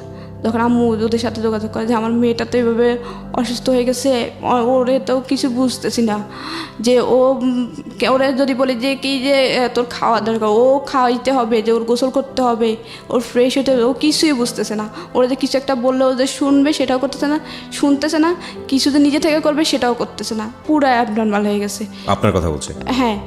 তো স্যাররা এটা এসে দেখে যায়, নিজের চোখে এসে দেখে যায়, তারপর আমাকে তারপর 9-এ উঠায়। 9-এ উঠানোর পরে 9 থেকে 10-এ উঠায়, 10-এ উঠায়। ভাবছে স্যাররাও মানে একটা কনফিডেন্স ছিল যে ও এক সময় ভালো হবে, মানে কয়েকদিনের মধ্যে খুব তাড়াতাড়ি ভালো হবে। তখন নিরুর কি অবস্থা? নিরুর অবস্থা হচ্ছে তখন 2012 সালের 4 তারিখে ও অসুস্থ হয়। তারপরে 8 তারিখে ওর অনেক রিপোর্ট করানোর পরে, ঢাকার প্রত্যেকটা ডাক্তার অনেক রিপোর্ট করানোর পরে ওর কোনো রোগ ধরতে পারছিল না। তখন হচ্ছে ক্যান্সার নির্ণয় করার জন্য হচ্ছে মেরুদণ্ড থেকে, হাড় থেকে অস্থিমজ্জার যে রস, ওই রসটা নিয়ে ওরা ইন্ডিয়াতে পাঠায়, ঢাকা মেডিকেল থেকে। ইন্ডিয়াতে পাঠানোর পরে তারপরে ওরা ইন্ডিয়া থেকে 2012 সালে 12 বলে যে ওর ব্লাড ক্যান্সার, কিন্তু ফার্স্ট স্টেপে আছে, ফার্স্ট স্টেজ। হ্যাঁ, ওকে। কিন্তু ওর অবস্থা খুবই খারাপ। এটা জানার পরে কি আপনার এই অবস্থা, নাকি আপনার অবস্থা আপনার মতো করে খারাপ হয়েছে? আমার অবস্থা তখন থেকেই খারাপ, যে আমি তো আমার মনে কেন জানি বলছিল যে ওর ক্যান্সার, কারণ যখন ও অ্যান্টিবায়োটিক খাইছিল আরও আগে, 1 সপ্তাহ আগে যখন ও অ্যান্টিবায়োটিক খাইছিল, আমি তখন মুখ দিয়ে কিন্তু ফট করে বলেই ফেললাম যে ব্লাড ক্যান্সার না তো, বলেই ফেলছিলাম যে ব্লাড ক্যান্সার না তো। তখন আমি মানে আমার এটাই আপনার এই যে নিজের প্রতি কেয়ার না নেওয়া, নিজের যে এখন একদম হালছাড়া অবস্থা, এটা মূলত কেন? এটার কারণটা কি? এটার মূলত কারণটা হচ্ছে ও যখন নিরুর অবস্থা জেনে, হ্যাঁ, আমি মানে কনফার্ম ছিলাম যে ওর ব্লাড ক্যান্সার, আর ভাবতাম যে ওই যে সুপলের মতো মারা যাবে ক্যান্সার হয়ে। নিরুকে নিয়ে ভাবতে আপনার মূলত এই অবস্থা? আমি ওই যে স্বপ্ন দেখতাম আর চিল্লা কান্না করতাম, হঠাৎ করে জায়গা করতাম। তারপরে অ্যাবনর্মাল হওয়ার পরে আম্মু অনেক স্যারদেরকে রিকোয়েস্ট করে আমাকে ক্লাস 10-এ উঠায়। আর এখানে 12 তারিখে ঢাকা থেকে আমি ভাবি ফোন দেয় যে আমার আম্মুর কাছে ফোন দেয় যে নিরুর কী অবস্থা, কারণ ওর রিলেটিভ ছিল, অবশ্যই খবর নেওয়ার দরকার। পুরো এলাকার মানুষ ওর জন্য খুব কান্নাকাটি করতো, কারণ ও খুব ভালো ছিল, কারোর সাথে খারাপ ব্যবহার করতো না, খুব ভালো ছিল, নামাজ পড়তো খুব। আমার ভাইটাই সবাই, ওর বন্ধুবান্ধব ওদের এলাকায় অনেকে ছিল, ওরা সবাই যায় ওর দেখার জন্য, ঢাকায় আসে নোয়াখালী থেকে। ওরা ছোটো ছোটো ছিল কিন্তু সবাই একসাথে আসে ঢাকায় ও দেখার জন্য। ওর আম্মু আব্বু এত পরিমাণে কান্না করে। আমার লাস্ট মনে আছে যে 12 তারিখে আমি একবার ফোন দিয়েছিলাম, মানে মোটামুটি কেন জানি মনে হলো যে ওরা একবার ওর আম্মুর কাছে ফোন দিই, ভাবি থেকে ওর আম্মুর নাম্বার নিয়ে। ওর আম্মু এত পরিমাণ কান্না করে, আর ক্যান্সারটা বলতে পারে না। তখন আমি মানে আর করে না, ভাবি বলে যে ক্যান্সার। আমার অবস্থা আরও খারাপ হয়। তখন ওর প্রথম কেমো দেওয়া শুরু করে, আমার অবস্থা আরও খারাপ হয়। আমি শুধু স্বপ্নে দেখতাম, আর এদিক দিয়ে আম্মুকে যা তা বলতো যে মেয়ে হয়েছে, সে হয়েছে, এখন মেয়ে পাগল হয়েছে অন্য ছেলের জন্য। অগদ্য ভাষায় আম্মুকে গালাগালি করতো, আব্বু গালাগালি করতো, আর চাচিরা যা তা কম খারাপ খারাপ কথা শোনাইতো, দাদি জেঠিরা খুব খারাপ খারাপ কথা শোনাইতো। তারপরে আমি যে এরকম কান্নাকাটি করতাম, আমাকে এর উপর ধরে বড় আপু মারতো, মেজো আপু মারতো, যে এরকম রাত্রে হঠাৎ করে কান্না করে, হঠাৎ করে চিল্লে ওঠে কান্নাকাটি করে, ঘুমাইতে পারি না, এসে ওদের বিরক্তির কারণ হয়ে দাঁড়াইলাম। তারপর ওরা আমাকে ধরে এই অবস্থায় মারতো। তা আম্মুর কাছে নিয়ে ঘুমাইতো। ও এখানে আবার কথা আছে, আব্বু যখন আমি যখন ক্লাস 4 থাকি, আব্বু আবার বিদেশে যায়, আসতে তখন যখন এই অবস্থা ছিল, তখন আব্বু দেশে আসে, তখন আবার আম্মুকে মানে, কিন্তু বিদেশে থাকা অবস্থায় কখনো আমার পড়ালেখার কষ্ট বিয়ে করতো না। আমার তো পড়ালেখার কষ্ট আসতো না, বেতন লাগতো না, আমি উল্টা মুভি পেতাম। আম্মু নিজেই নানুদের থেকে আর নিজে সেলাই মেশিন দিয়ে চালাইতো। তো হচ্ছে আসে আব্বু কী করে, একটা বলে যে কি বিয়ে দিয়ে দিই মেয়েটারে, আর পড়াশোনা করার দরকার নাই। আর আমাদের বাড়িতে আগের যারা বড়াপুরা, তাদেরকে কাউকে 8 পাস করতে দিত না, মানে একটা কুসংস্কার যে মেয়েরা বড় পড়াশোনা করলে খারাপ হয়ে যায়, এই সেই প্রেম টেমে জড়াবে। তারপর ওরা প্রেম টেমে জড়াইছে, কিন্তু মানে ক্লাস 8-এই বিয়ে দিয়ে দিচ্ছে, কাউকে পড়তে নেয়। আমি মাত্র 9-এ গেছি, আমি আর আমার চাচাতো বোনটা। ওই ভাইটা আর পড়াশোনা করে না, ও আমার সাথে যে পড়ছিল ক্লাস 1 থেকে। তখন আমি ক্লাস 10-এ যাই, তারপরে ক্লাস করা শুরু করি না, ক্লাস 3 মাস পর্যন্ত যায়। তারপর 3 মাস পরে নিরু সুস্থ হয়ে, মানে মোটামুটি সুস্থ হয়ে 1 সপ্তাহের গ্যাপে ও বাড়িতে আসে। ডাক্তার বলে যে 1 সপ্তাহ বাড়ি থেকে ঘুরে নিয়ে আসেন। তখন ও 1 সপ্তাহ পরে যখন আসে, ও সবার থেকে শুনে বুঝতে পারে যে আমার এই অবস্থা। ও এসেই 1 ঘন্টা পরে আমার সাথে দেখা করার জন্য বাড়িতে আসে।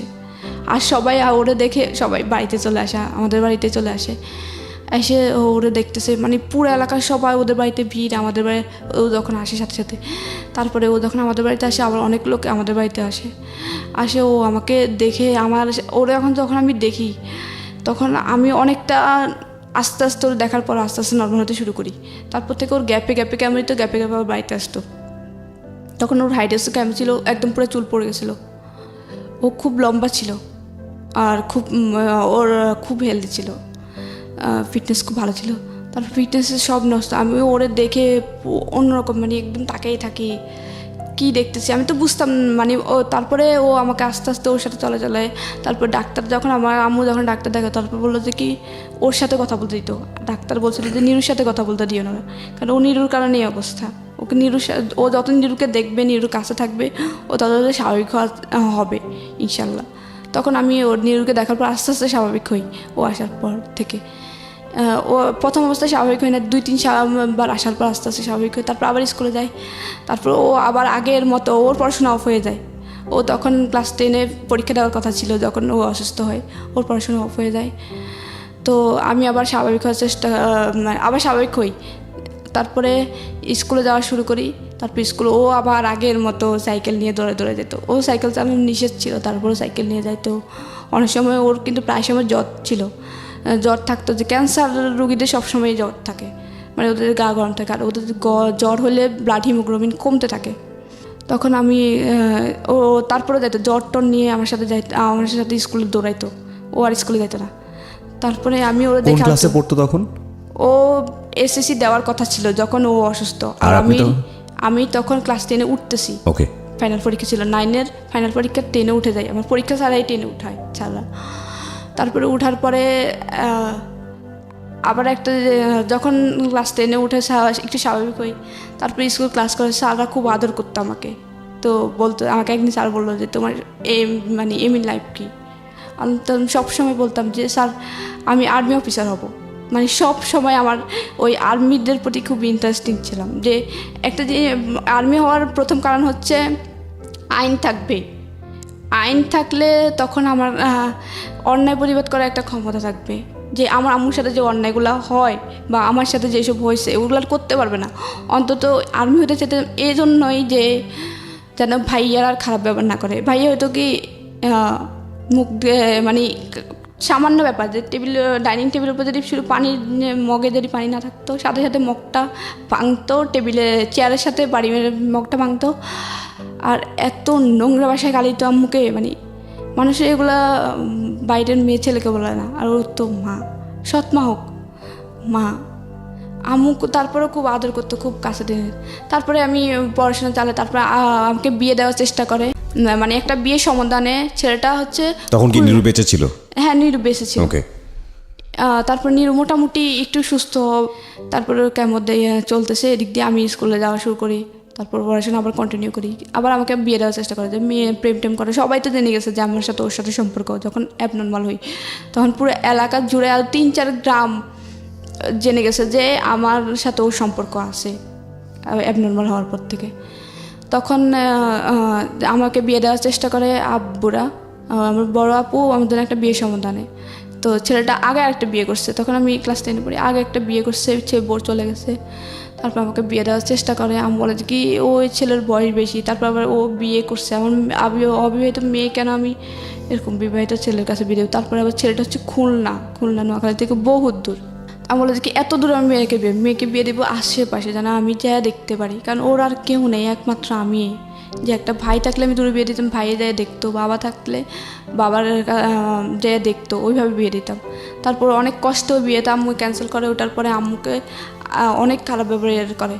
আর আম্মু যখন আমি একটু সুস্থ হই তখন থেকে আম্মু আমার হাতে ফোন দেখতো, আম্মু আমাকে ধরেই মারতো। আম্মু চাইতো না আমি নিরুর সাথে কথা বলি, কিন্তু আম্মু নিজেই নিরুর জন্য কোরআন খতম করায়। তারপরে অনেক নামাজ পড়ে, নফল নামাজ পড়ে নিরুর জন্য, যেন নিরু সুস্থ হয়। নিরুকে আম্মু খুব আদর করতো। তারপরে কিন্তু আম্মু চাইতো না যে আমি নিরুর সাথে রিলেশন রাখি। আম্মু আমাকে সবসময় ভাড়া রাখতো, যেন আমি ওরে কখনোভাবে ফোন না দিই।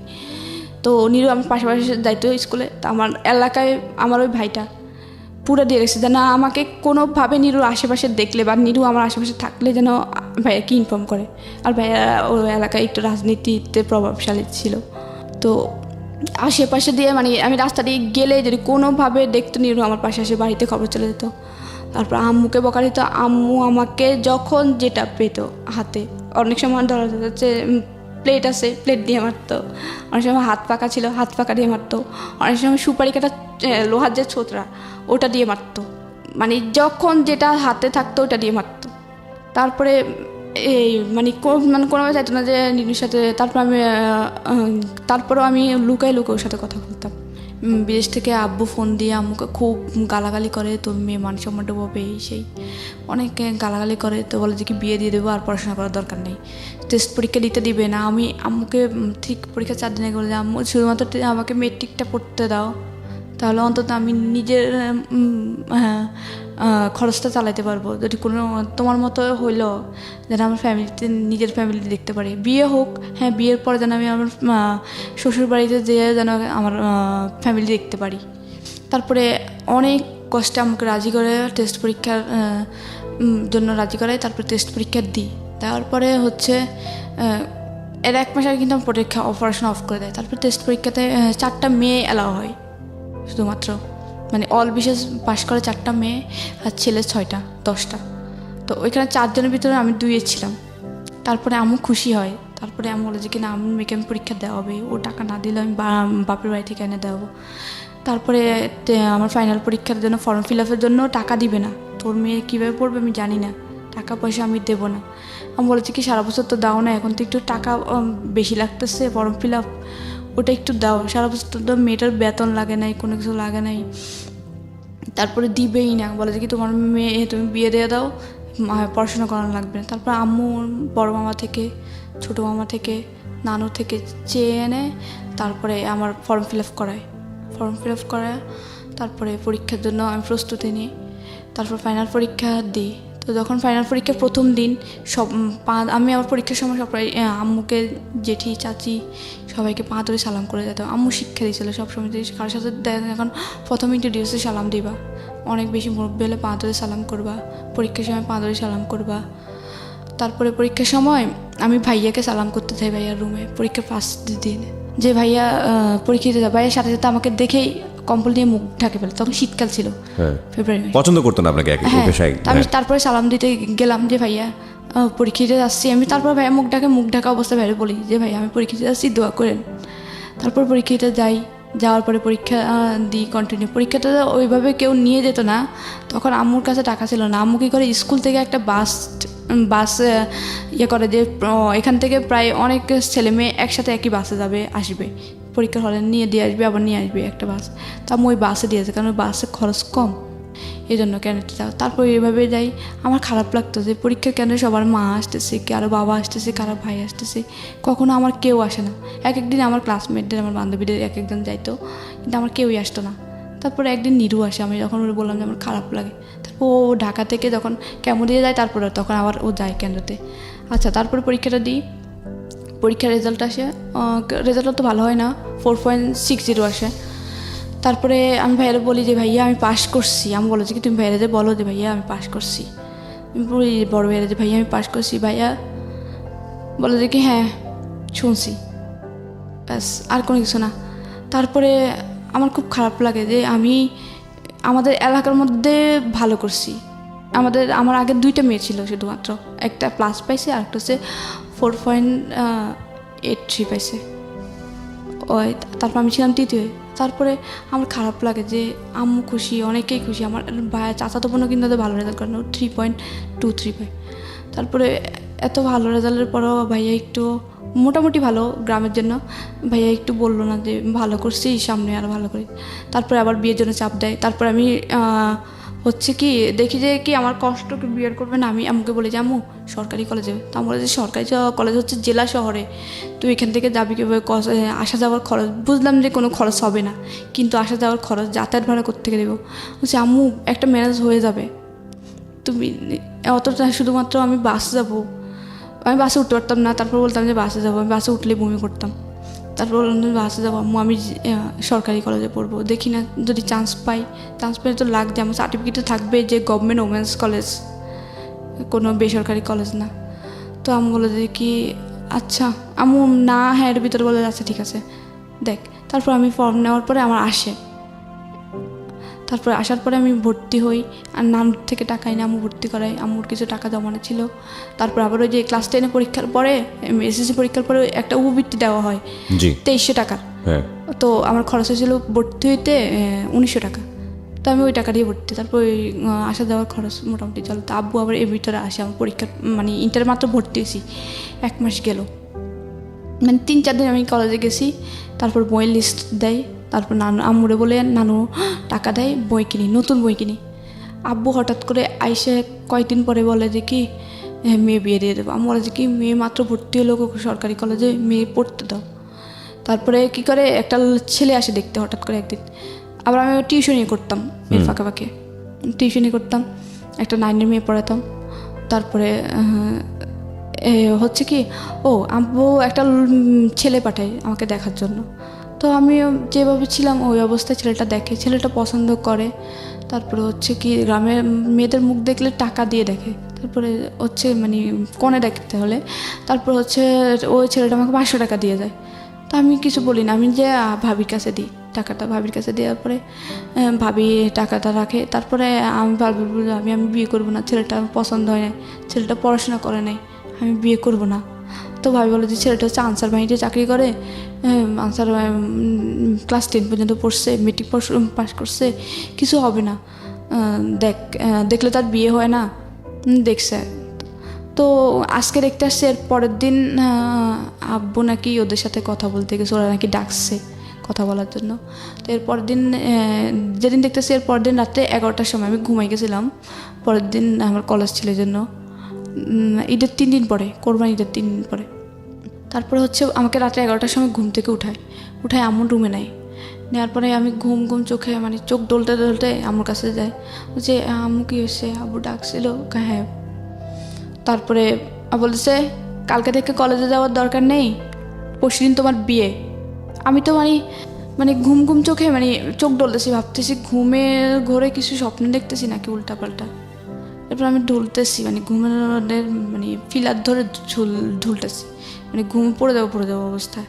তারপরে আমাকে মেজাপুর ধরে চাকরি মারার পরে মানে একটা মোটামুটি ঘুমটা একটু ছাড়ে, ধরে হাত ধরে চাকরি দেয়, যে তোর কী বলেছিস শুনতেছিস। তারপরে আমি বললাম যে কী হয়েছে। তো বলে কি কালকে থেকে কলেজে যাওয়ার দরকার নাই, পরশুদিন তোর বিয়ে আমার কার সাথে, কালকে যে ছেলেটা দেখতেছিল। আচ্ছা না, ওটা আমি বিয়ে করবো না, ও পড়াশোনা করে নাই, ওই ছেলে উল্টাপাল্টা প্রশ্ন করে আমাকে, মানে বলতেছে যে আমার নাম লিখতে, এই যুগে কেউ নাম লিখতে বলে। তাছাড়া ছেলেকে আমি যখন বললাম যে আমি গভর্নমেন্ট ওমেন্স কলেজে পড়ি, তো গভর্নমেন্ট ওমেন্স কলেজে কি আমার চেহারা দেখে ভর্তি করেছে, আমি ডিরেক্ট বললাম যে চেহারা দেখে ভর্তি করেছে, যে আমি নাম লিখতে পারবো না, আমার ঠিকানা লিখতে পারবো না। আমাকে আমার নাম ঠিকানা লেখাইছে ওই ছেলে, আমি ছেলেটা বিয়ে করবো না, কারণ ওর মধ্যে মিনিমাম কমন সেন্স নেই।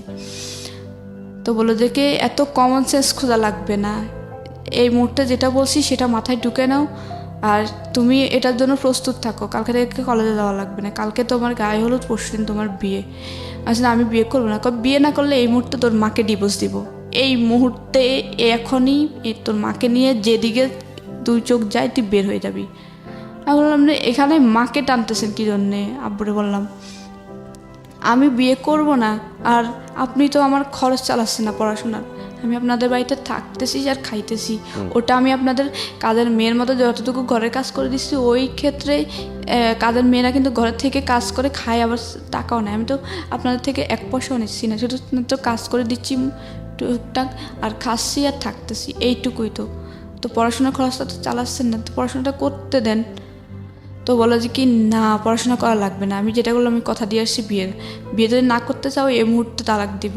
ইভেন উনি তালাকের কাগজ প্রিন্ট করে নিয়ে আসে, এতটাই ক্রেজি ছিল, তালাকের মানে লিখে প্রিন্ট করে নিয়ে আসে, যে দলিল থাকে একটা 100 টাকা 150 টাকার দলিল, একটা 100 টাকার দলিল, ওই দলিল প্রিন্ট করে দলিলটা পড়ো, এই মুহূর্তে আমি সাইন করে তোমার মাকে তালাক দেবো, যদি বিয়ের জন্য প্রস্তুত তুমি রাজি না হও।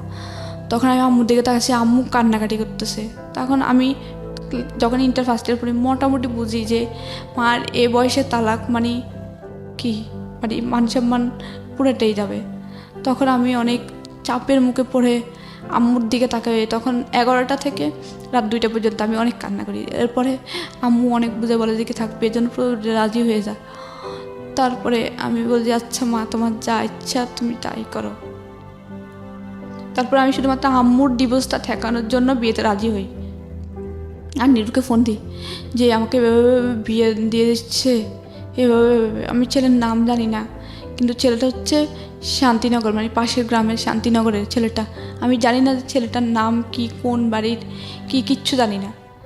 তারপরে নিরু এরপরের দিন সকালবেলা ওই ছেলের কীভাবে যেন খোঁজ নেয়, নিয়ে ওর ছেলেকে ফোন দিয়ে বলে যে ভাইয়া আপনি যে মেয়েটাকে বিয়ে করতে যাচ্ছেন ওর সাথে আমার সম্পর্ক আছে, প্লিজ ভাইয়া, আমি অসুস্থ মানুষ, ওকে আপনি বিয়ে করেন না, ও আমাকে ছাড়া বাঁচবে না, ও অলরেডি একবার অ্যাবনর্মাল হয়েছিল, আর আমি ওকে ছাড়া বাঁচবো না, আল্লাহ মনে হয় আমাকে ওর জন্যই বাঁচা রাখছে। তারপরে ওই মানে আমার হাজব্যান্ড যার সাথে বিয়ে, ওর নাম ছিল বেলাল। তারপরে আমি বিয়ের পরে জানলাম আর কি ওর নাম যে বেলাল। তারপরে ও বলে যে কি আশা রাখেন ফোন, তারপরে রেখে দিয়েছে। তারপরে খুব গর্ভভাবে বিয়ে হয়। বিয়ের সময় ছেলে পক্ষ থেকে শুধুমাত্র আমাকে একটা নাকের ফুল দিয়েছিল। নাকের ফুলটা তাও আমার হাজব্যান্ডের বোনের, বড় বোনের নাকের ফুল এনে আমাকে দিয়ে ওইটুকু দিয়ে বিক্রি, আর কোনো অলংকার দেওয়া হয় নাই। শুধুমাত্র 2টা শাড়ি দিছিল, 2টা শাড়ি দিছিল ওইটাই।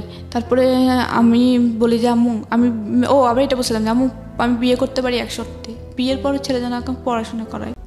তুমি শুধুমাত্র ছেলেটাকে এটা রিকোয়েস্ট করো যেন আমাকে পড়াশোনা। আমি পড়াশোনার প্রতি খুবই ইন্টারেস্টেড ছিলাম যে আমি পড়াশোনা করবই, যেন আমার একটা থাকে যে আমার কেউ নাই, আমার পড়াশোনা আছে, এটা আমারই থাকবে, এটা কেউ কখনো নিতে পারবে না। তো আমি বলা যে কি আমি ছেলের সাথে কথা বলছি, ছেলে তোমাকে পড়াশোনা করাবে, তুমি চিন্তা করো না। তারপরে আচ্ছা আমি কিন্তু এদিক দিয়ে নিরুকে বলে রাখছি যে তুমি আমাকে কোনোভাবে নিয়ে যাও। তখন নিরু খুবই অসুস্থ ছিল, ওর হাইড্রোজের কেমন ছিল, ওর খুবই প্রচণ্ড বুকে ব্যথা ছিল, খুব অসুস্থ ছিল, ও কিছু করে না। তখন ও চিন্তা করলো যে আমি ওটাতে নিয়ে আসবো। ও খুব কান্না করছিল, খুবই, ওর ফোনের মানে ওই দিনের কান্নাটা, মানে খুব চিৎকার করে কান্নাটা আমার কানে এখনো বাজে। নিরু? হ্যাঁ। তো আমি বললাম যে তুমি আমাকে নিয়ে যাও প্লিজ, আমি এখানে থাকলে আমার বিয়ে দিয়েই দেবে, আম্মুর ডিভোর্স হয়ে যাবে আমি যদি বিয়ে না করতে পারি, এখানে থাকা অবস্থা বিয়ে না করলে তুমি আমাকে কোনোভাবে পালায় নিয়ে যাও। ও বলে যে কি আমি পালায় নিব কি, নিতে পারতেছি না এখন এই মুহূর্তে, আমি তোমাকে আর ছাড়তেও পারতেছি না, বা পালায় নিয়ে যাব সেটাও পারতেছি না। আমি যে একটা রোজগার করে নিয়ে তোমাকে পালায় নিয়ে কিছু একটা করে খাবো, বা একটা দিন তোমাকে চালাবো, একটা দিন চালানোর মতো ক্ষমতা আমার মধ্যে নাই, ওই এবিলিটি আমার নাই। কারণ আমি আমার বাবার উপর ডিপেন্ড, আমার বাবা আমার সম্পূর্ণ ক্যান্সারের কষ্টে বের করতেছে, এই অবস্থা আমি তোমাকে নিয়ে কি করব?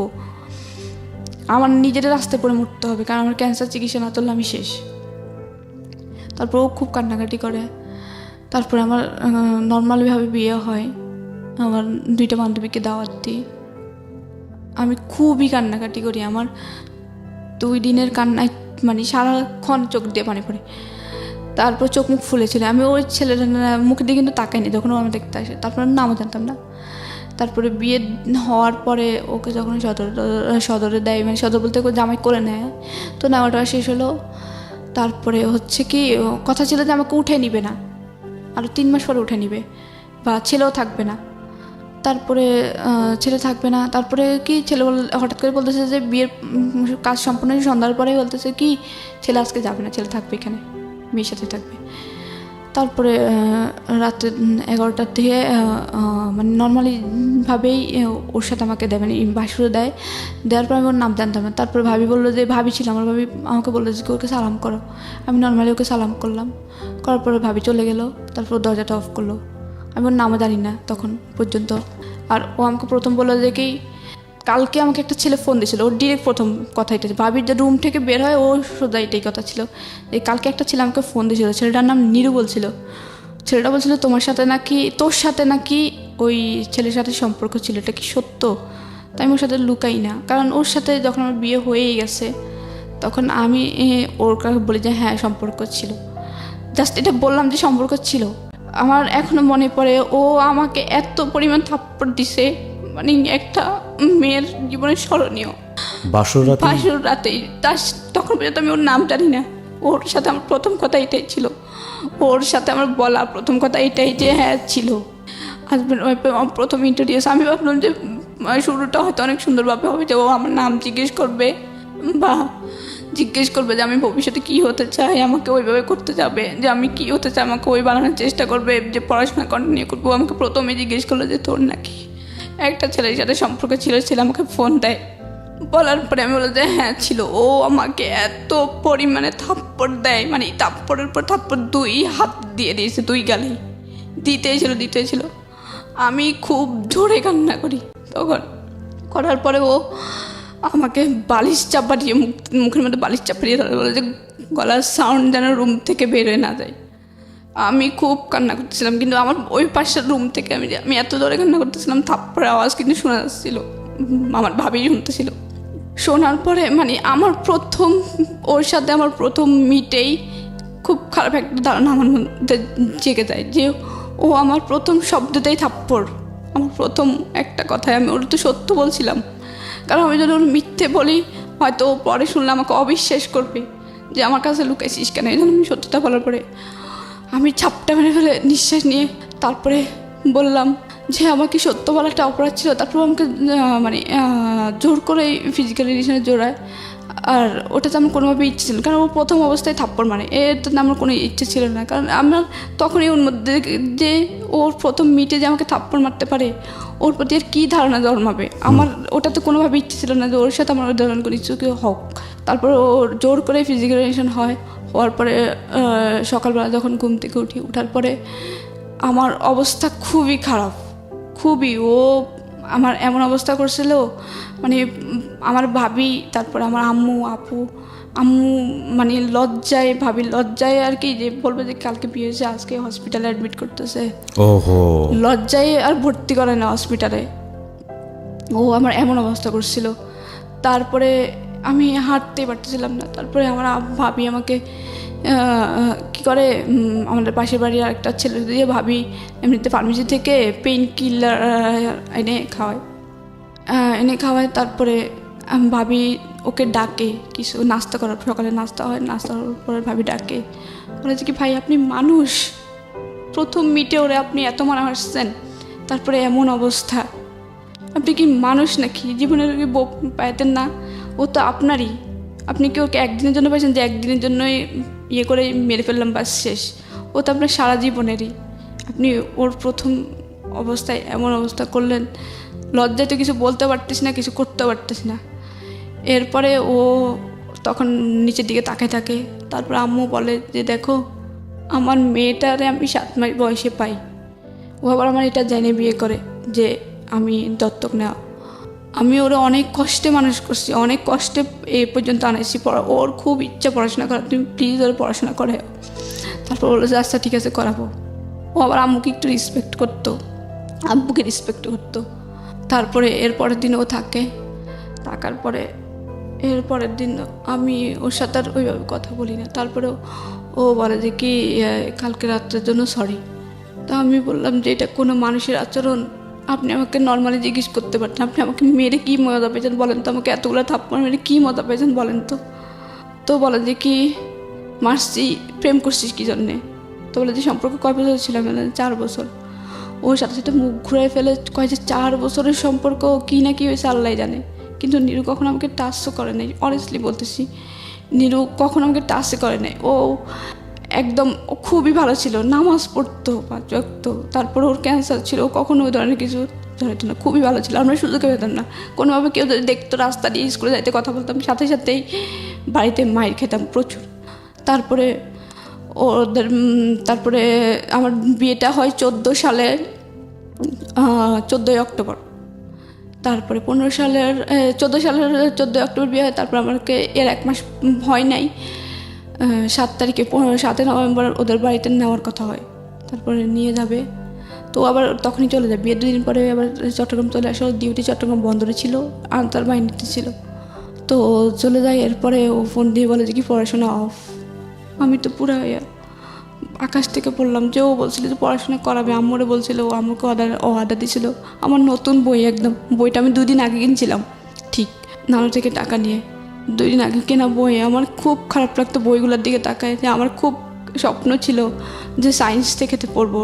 আম্মু ফিনান্সিয়াল প্রবলেমের কারণে আমার সায়েন্সে দেয় নাই, তারপর আমি কমার্স নিয়ে পড়ি। তারপর আমার স্বপ্ন ছিল যে আমি আর্মি অফিসার হব, বিয়ের পরে ডিফেন্সের লোক নেয় না।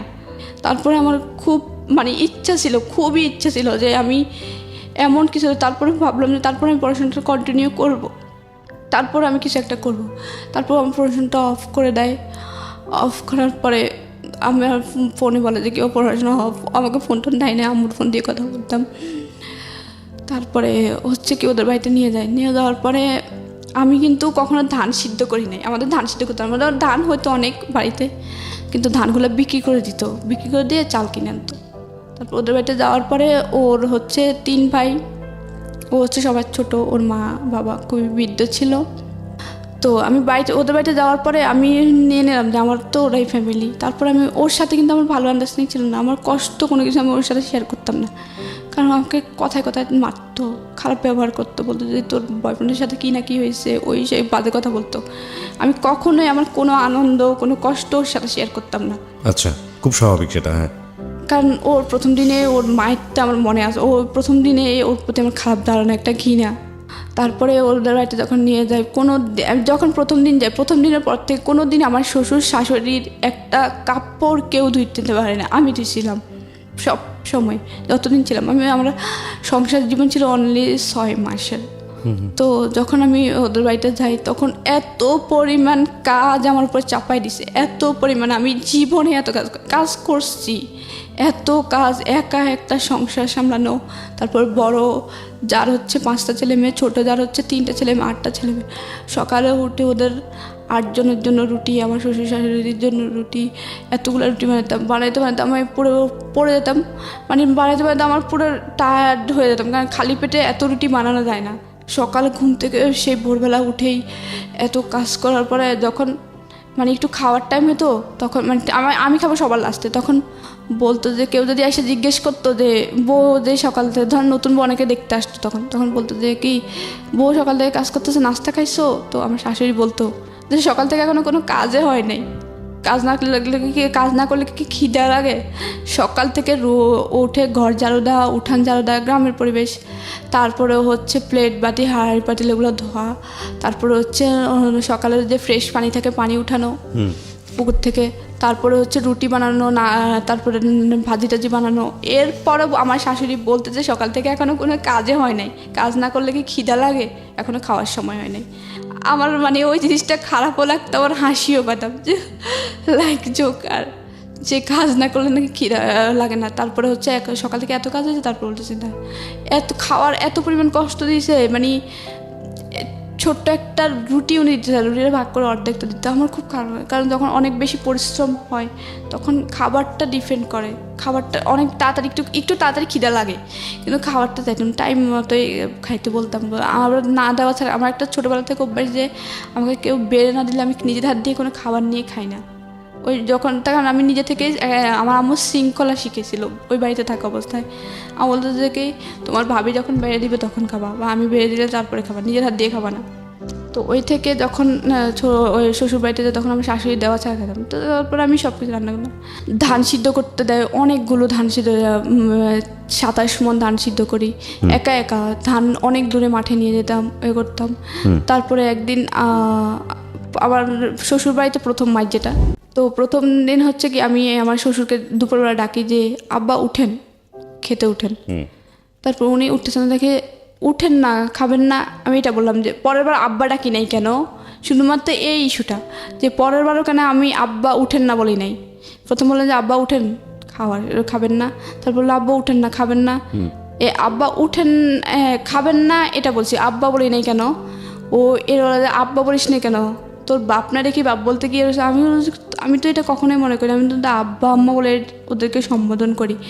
এটা তো আমি ওনাকে এটা বলিনি। আর সব কথাই কিন্তু বাবা বলা লাগে না, আমি যখন কাউকে ডাকি যে একবার নাম ধরলে হয়, সব জায়গায় নাম ধরতে হয়, ঠিক এটাও কিন্তু একটা নাম হিসেবে ব্যবহার হয় যে আব্বা উঠেন না, আব্বা খাবেন না, আব্বা আব্বা বলা লাগে, একবার আব্বা বললেই তো হয়।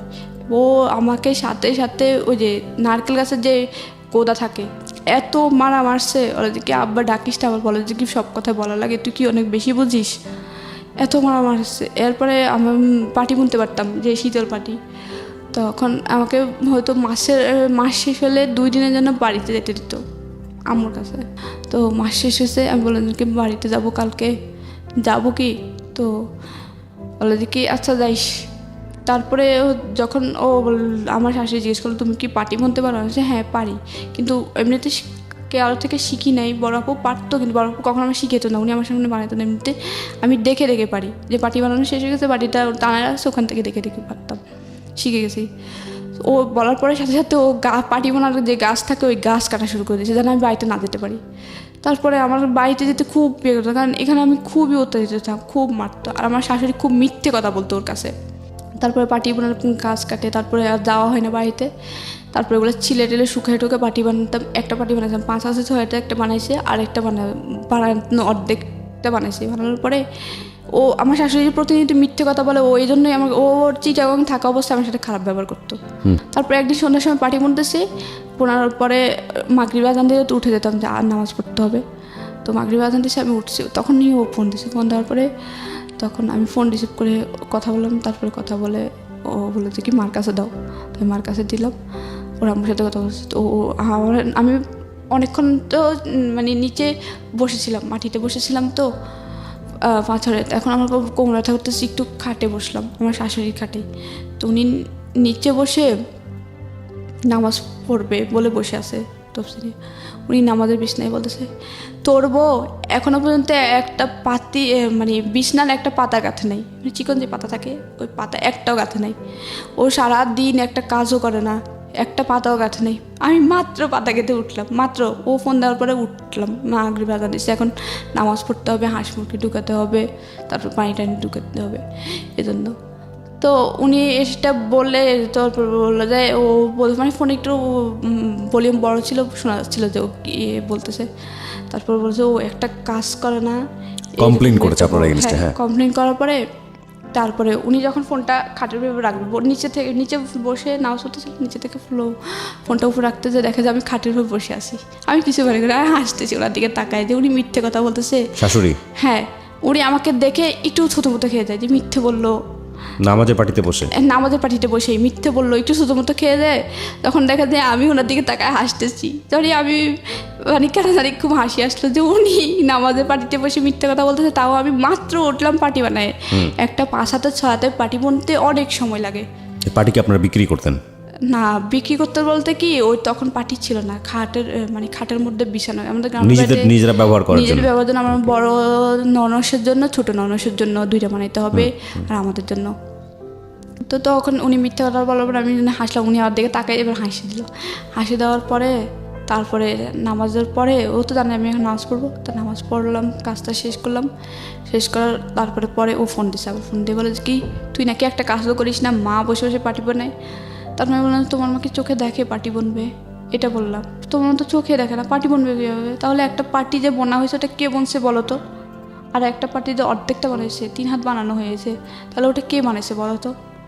তখনই আমার শাশুড়ি এসে আমার ফোন আমার হাত থেকে নিয়ে যাবে, বলে যে কি এই সগলখোর দুইঞ্চা মানে যাতা বলতেছে। আমি বলছি সগলখোর কাকে বলে আপনি জানেন? সগলখোর তো আপনি করছেন, আমি করি নাই। আমি তোর কাছে কোনো মিথ্যে কথা বলি নাই, আপনি মিথ্যে কথা বলতেন। এখন ও আপনি ওর কাছে মিথ্যে কথা বললেন, আমি তো আপনাকে এটাও বলি যে আপনি মিথ্যে কথা কেন বললেন? আমি শুধু এটা বললাম যে পার্টিটা যদি আমি না বনি তাহলে পার্টি একটা বানানো হয়েছে, 6 হাতে 5 হাতে পার্টি বনতে কি কম সময় লাগে? এই পার্টিটা বনেছে কে? আর এখন যে 3 হাতে একটা বানানো হয়েছে ওইটা বানাইছে কে?